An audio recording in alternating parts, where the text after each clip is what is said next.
अमेरिकेमधलं बंगल्यामध्ये झाड कापायचं असेल तर तुम्हाला परमिशन घ्यायला लागते म्युन्सिपल कॉर्पोरेशनची. आणि ज्यांच्या घरी आहे, कुणालचे मित्र आहेत, ही निकिता मॅडम आहे, त्यांच्याकडे हे झाड कापायचा आज कार्यक्रम होणार आहे. आणि हा फार मोठा कठीण कार्यक्रम असतो आणि ह्याच्याकरता मोठी टीम येते ह्यांची आणि परमिशन घ्यायला लागते, ऑफिशियल परमिशन घ्यायला लागते, नाहीतर ते होऊ शकत नाही. आप कुछ कहना चाहेंगे मैडम? तो ये अभी उनका डिस्कशन चालू है एंड डे वो सब पूरा रिमूव्ह करायला लागतं त्यांना, लाईट बीट सगळ्या. आणि ह्या बंगल्याच्या जवळ हे असं आलेलं आहे. आमचा हा कुणाल तिकडे बंगला आहे. पण आपण झाडं सर्रास कापतो, पण इकडे पूर्ण परमिशन घ्यायला लागते आणि याचा खर्च पण भरपूर असतो. आणि निकिता मैडम कुछ कहना चाहेंगे आप? आपके घर का एक्साइटेड है, हम 3 साल से कोशिश कर रहे हैं, अब जाके परमिट मिला है ये ट्री निकालने मतलब का। एक ट्री निकालने के लिए 3 साल का परमिशन कराना पड़ा. हमारे यहाँ तो 3 मिनट में झाड़ काट देते हैं. तो कितना पहली बार हमने ट्राई किया तो सिटी ने मना कर दिया. अच्छा. फिर अब पिछले नवंबर में हुई थी जोर की स्टॉर्म, तो उसमें ये ट्री टेढ़ा हो गया, तो हमने ये बोल के सिटी से परमिट लिया कि हमारे घर को रिस्क है. अच्छा, तो इसके लिए उन्होंने परमिशन दिया, लेकिन उसके लिए कितना आपसे कितना डॉलर लिया उन्होंने?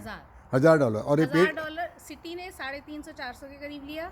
और एक आर्बोरिस्ट होता है जो रिपोर्ट बनाता है पहले ट्री की. अच्छा. वो सिटी को भेजता है रिपोर्ट बना अच्छा. के कि हमें लगता है ये ट्री खराब है. अच्छा. उसके बाद सिटी उसकी रिपोर्ट के बेसिस पे, तो वो रिपोर्ट करना, आर्बोरिस्ट का पैसा और सिटी को परमिट का पैसा तो देने में $1000. और ये काटने वाले कितना लेते हैं?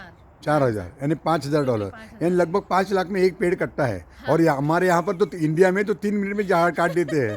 तो ये देखो, ये अमेरिका इसके लिए आगे जाती है. इस America they preserve the nature, जो नेचर के लिए बहुत ही है. हाँ, और ये हमको ये बहुत ध्यान में रखना चाहिए. कल आए थे चेक करने कि हम इस ट्री को काटे रहे हैं, तो हमें उन्होंने मेरे से बोला कि अब हमने तुम्हारी रिस्पॉन्सिबिलिटी है कि वो दूसरा ट्री तुम ध्यान से रखो, बरोबर. की वो खराब नाही होना चाहिए. बघा, आता 2 झाडं बाजूबाजूला आहेत, त्यातलं एकच झाड कापणार आणि दुसऱ्या झाडासाठी त्यांनी सांगितलं, ह्यांच्याकडून लिहून घेतलं की त्या झाडाला हे नाही झालं पाहिजे, ते झाड तुम्ही व्यवस्थित ठेवायचं आहे. तो सिटी ने पहले प्री इंस्पेक्शन किया और अब एक पोस्ट इंस्पेक्शन के लिए भी आएंगे ट्री कटने के बाद. बरोबर. Pre inspection and post inspection हे इकडे अमेरिका म्हणून अमेरिका पुढे आहे, लक्षात ठेवा मित्रांनो. Thank you madam. आम्ही पूर्ण कवर करणार आहोत, पण हा सुरुवात आहे. We are just starting. Yes, पूरा दिन लगेगा. बहुत बड़ा पेड़ है, बहुत बड़ा 90 फुट. 90 फुट. उसको काटने के लिए प्रोफेशनल टीम आई हुई है. Yes madam, thank you madam. Yes I am. Thank you very much. या बघा, ही सगळी यंत्रणा बघा कशी सज्ज झाली इकडे. हां, इकडे बघा, हे इकडे झाड कापायचं म्हटलं तर किती त्रास आहे. आणि